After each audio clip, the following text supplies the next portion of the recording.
O bakit nga ba nag-iiyakan ng mga ito? Gusto nyo bang malaman? Well, eto ang storya.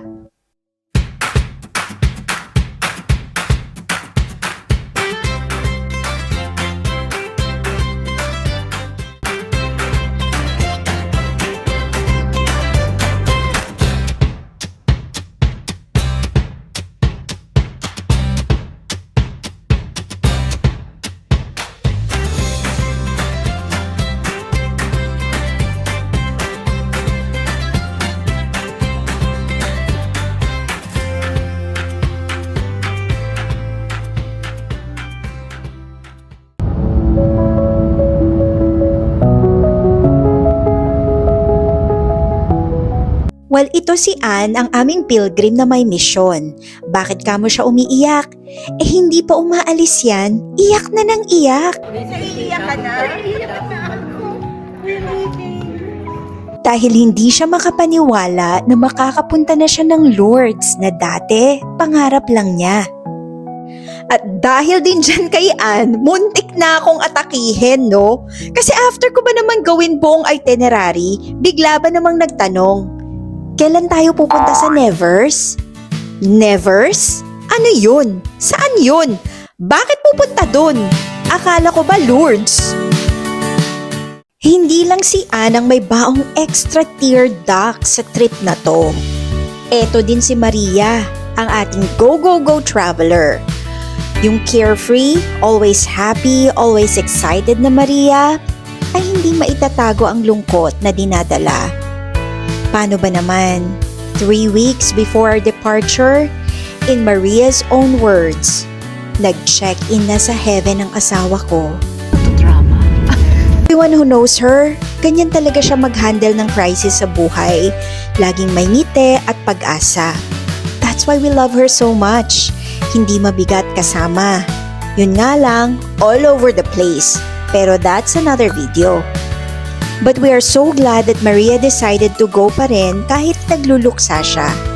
Dahil, according to her, that's what her husband would have wanted her to do.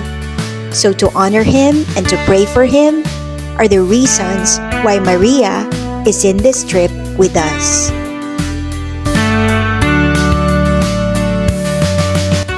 So Nevers, France. Lugar pala yon.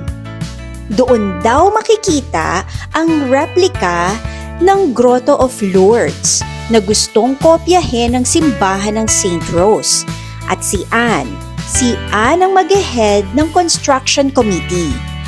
Doon siya pinapadala ng aming parish priest para kumuha ng pictures, magtanong sa mga madre, at kumuha ng bato.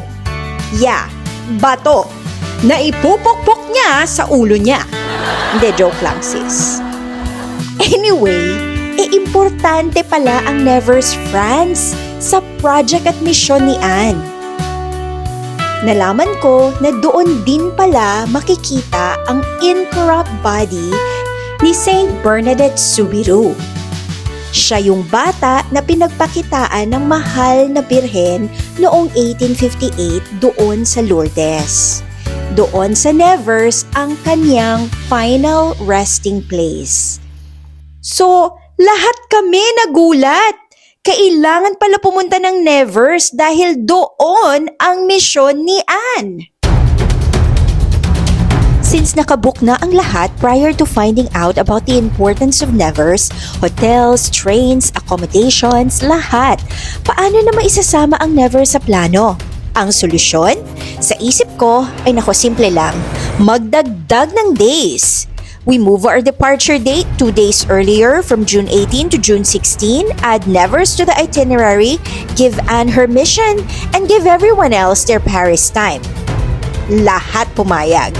Mabilis na desisyon kasi pataas ng pataas ang presyo ng tickets dahil sa lumalalang tension sa Iran that time. So done. Problem solved. We're going to Neverland. Or so I thought. So a few days after, may natanggap akong message.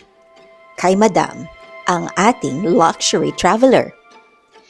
Siya at si Maria, ayaw nilang pumunta ng Nevers. 2 araw sa Nevers for a convent visit? Hindi sila interested. They wanted those extra days in Paris instead. And honestly, for a first-time visitor in Paris, naiintindihan ko siya completely. Sinuportahan ko pa nga sila. Tumingin ako ng hotel options para sa kanila, checked flights going to Nice where Maria has relatives, looked for every possible way para manatili sila ng Paris habang kami ay nasa Nevers. But then, lahat ng options nag-fall through. Madame's friends in Paris, out of town. Their other friend, may conflict. Maria's relatives in Nice, masyadong malayo. Natanggap ko ang message ni Madame at gusto na niyang mag-back out sa trip.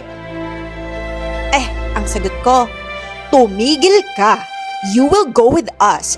Ayon, buti naman natauhan. She can't imagine a better companion in Paris daw than me.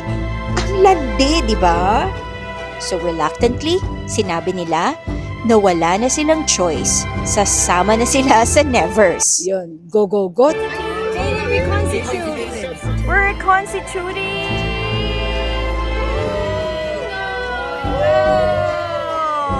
I'm expected some moment of silence, but now I'm realizing mukhang imposible yun dahil sa mga kasama ko. Alam nyo, nung nag-start kaming magplan ng trip na to, akala ko travel lang to. Budget breakdown, itinerary, accommodations, activities, yung usual. Hindi ko inakala na magiging ganito. Si Anne, na halos na-miss puntahan ng Nevers, France. Natulog steps away from where Saint Bernadette actually died. She went exactly to where Father Chris sent her. Si Madame, na muntik nang mag-back out, was pulled to Nevers by Saint Bernadette herself. Yung babaeng gusto lang ng shopping, umiyak sa grotto ng Lourdes. She was transformed in ways she couldn't explain. Si Maria, na nawala ng asawa weeks before departure, nakahanap ng kapayapaan at atonement. At ako naman, yung laging may spreadsheet, yung laging nag-aalala, for the first time sa lahat ng trips namin, hindi ko na tinignan ang itinerary. Hindi na kailangan. I let go and I let the Spirit guided me. At si Sir, well, all is good.